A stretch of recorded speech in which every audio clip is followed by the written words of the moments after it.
In the coming years, we're going to see 5 key capabilities in our network. The first one is aggressive traffic prioritization.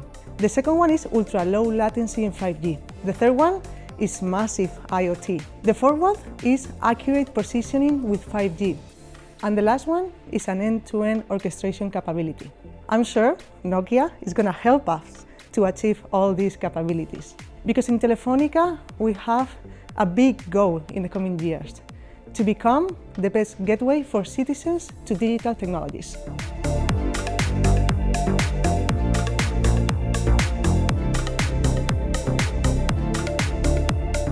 I think the real opportunity lies in combining these capabilities between them to develop new services to the market. Nokia and Telefónica, we have just worked with one of the best examples. I love this service, the drone service. In this service, we combine Nokia technology around drones, Nokia technology in 5G with our capabilities around edge computing, AI, and of course, our pilots here in Madrid. And with all these capabilities, we are able to deliver a remote service around 5G drones. This is one of the best examples I find where combining all this technology ends in a new services for our clients.